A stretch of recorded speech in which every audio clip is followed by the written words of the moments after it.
Welcome to Bikini Bottom, a normally peaceful undersea sanctuary. Today it will be transformed into a theater of pure horror, wherein our little yellow friend will play the starring role. Today is the big day. I have devised an ingenious plan to finally steal the Krabby Patty formula. And if Bikini Bottom happens to get demolished in the process, oh well. With my brand new Duplicatotron 3000, I'll clone an army of robots that will wreak mayhem and destruction at my command. One last review of the checklist. Let's see. Item number 1, is Plankton a genius? Answer yes. Okay, checklist complete. Throw in the switch. Welcome, my perfectly obedient robot army. Hang on. I want to get a photo for my scrapbook. Hey, hello? What do you think you're doing? Oh, no, wait! But I'm your master! I made you! No! Oh, my good China!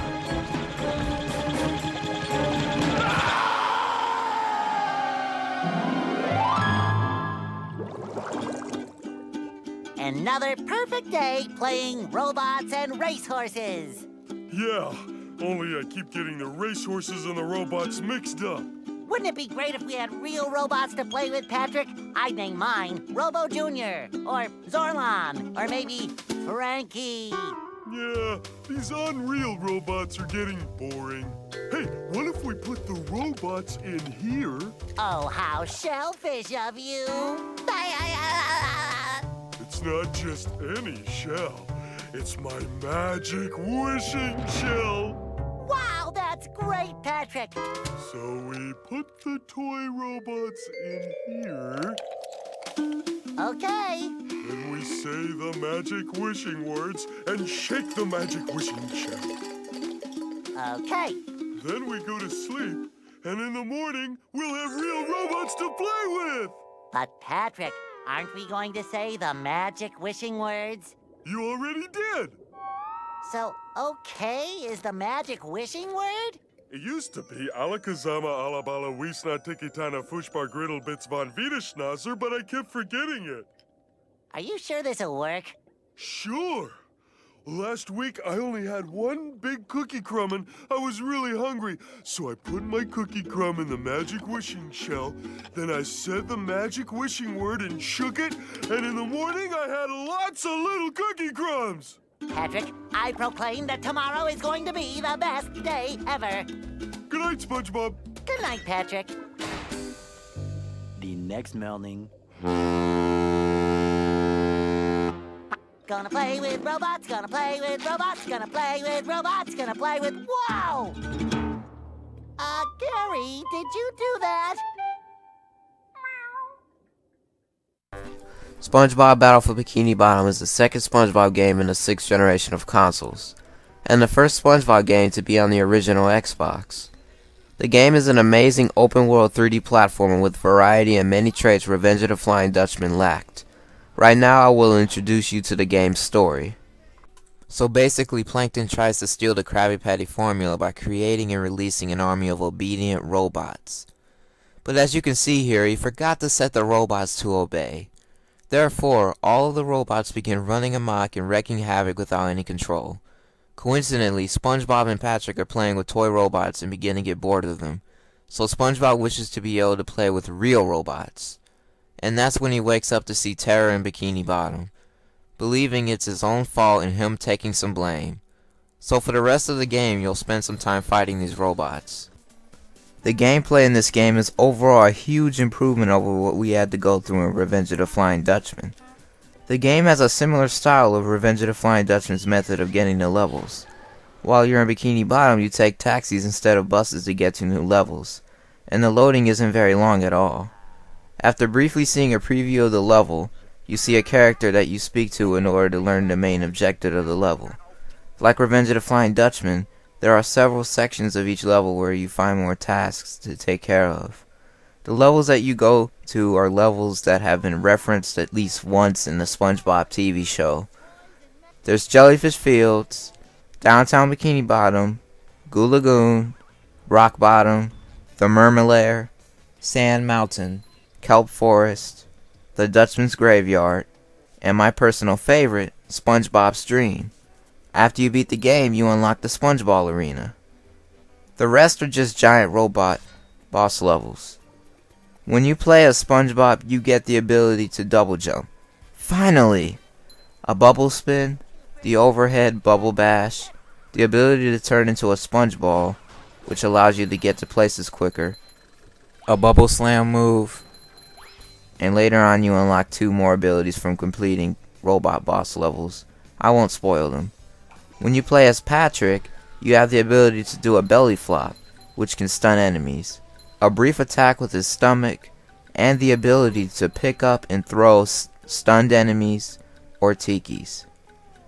When you play as Sandy, you can do a karate chop, karate kick, lasso enemies and tikis from a distance, glide with her rope, which is way better than Revenge of the Flying Dutchman's gliding, and lastly swing. Sandy's gameplay is fun. All of these characters have the ability to double jump. Another thing you can do is slide. All 3 characters have the ability to slide in different fashions. SpongeBob uses his tongue, Patrick uses his back, and Sandy uses an object that she once used in the show. I personally prefer to slide with Sandy since she can glide. Sandy and Patrick never unlock more abilities. During gameplay, you often run into trampolines that lift you high up in the air, and buttons that different moves from certain characters can press. In fact, many of the robots require different strategies. Your health is underwear, and as you progress you can wear more pairs of underwear, provided you can find the gold underwear. The game's currency is known as shiny objects. You get shiny objects from defeating robots and destroying tikis. Tougher robots and tikis give you more shiny objects, and each give you a specific amount. As you destroy things at quicker rates, you get attack combos. Different combinations give you different rewards. As you play the game, you understand which combinations give you the best rewards. You have the ability to pay Mr. Krabs shiny objects in exchange for a golden spatula. Golden spatulas are the most important collectible in the game. You use a certain amount to get to most levels, and without golden spatulas you can't get 100% completion. Considering the percentage complete solely focuses on the number of golden spatulas you have, all the tasks in each level reward you with a golden spatula. The last collectible in the game are Patrick's socks. Every time you get 10 socks, you can give them to Patrick in exchange for a golden spatula. After 100% completion, you unlock a cutscene that I won't spoil. In the game, you go through a large amount of dialogue that comes with subtitles. The dialogue is often entertaining and story-driven, including moments when SpongeBob either breaks the fourth wall or goes full retard. Say, Bubble Buddy, why am I having to pay all these golden spatulas to these toll booths? Because, SpongeBob! Well, can't argue with that. Squidward, am I glad you're here. I need to borrow your toothbrush again. What? You've used it before? Oh yeah, lots of times. I figured if you didn't know, you wouldn't mind. Fine. What do I care? I'm a wreck anyways. I try and get some exercise to relax from all this robot mess, and now everything is ruined. Because of a toothbrush? No, it's those blasted robots! They've taken over the ski slopes! How can I ski with those ugly things beating everyone up? Listen, SpongeBob, you've gotta help me. I'm gonna lose my marbles if I don't get some relaxation. I've found if you keep your marbles in a bag, they don't get lost as often. In fact, I've got mine right here. It's embroidered with this lovely... Forget the marbles! I've got a better idea. If you get rid of the robots at the bottom of every slope for me, I'll give you one of those golden spatulas. Well, I don't know. It's hard to beat the extreme fun of marbles. Okay, I'll give you one for each slope you clear. Now that's a deal! We have yet another video game with awesome soundtrack. This game doesn't have a small dose of soundtracks like Revenge of the Flying Dutchman. It has a different soundtrack for different levels, excluding SpongeBob's Dream because it only has a remix of the Big Battle theme. I'll show you guys some of the best themes.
Now, other than the game's epic music, there's more to this game that makes it so special. You don't have to worry about a lacking of checkpoints because there's a balanced amount. The game's graphics are colorful, well designed, and fit the show's design very well. I used to rent this game all the time from Blockbuster, back when Blockbuster was around, until I got the game. And believe it or not, it's been out for almost 10 years, with Plankton's Robotic Revenge possibly being a sequel. I should have mentioned this earlier, but this game was developed by Heavy Iron Studios, and of course published by THQ. And this was Heavy Iron's first SpongeBob game. They took the normal Bikini Bottom and turned it into an epic adventure, making the PS2, Xbox, and GameCube versions of each game almost completely the same in greatness, with only minor differences. Now get this straight, guys. This game is almost perfect, but we do have some disappointments. Just listen to Mr. Krabs' voice. Ahoy there, SpongeBob! As a faithful crew member of the Krusty Krab, you've been, promoted to head shiny object collector. His voice wasn't the only one that was corrupted either. Huh? What? Oh, yeah, it's that Sponge Kid. And now, what was I supposed to tell you? That Patrick is surrounded by robots and needs my help. Huh? Oh, no. I think it had something to do with massaging my feet. Apparently, the original voice actors weren't available during this game's production, having Mr. Krabs' voice replaced by a generic one, and Mermaid Man's voice being replaced by a simplistic and not very thorough imitator, whom is now the new voice actor for the show since the original voice actor died last year, I believe. As bad as this sounds, there are the only flaws in this game. The length is good, no noticeable glitches, stunning visuals, solid controls, everything is just fine. If you never played this before, you better get this game before it's too late, because we'll never see a SpongeBob game at this level of awesome ever again. Although there are some good SpongeBob games that come afterwards that I'll get into at some point. But for now, I'll see you guys next time.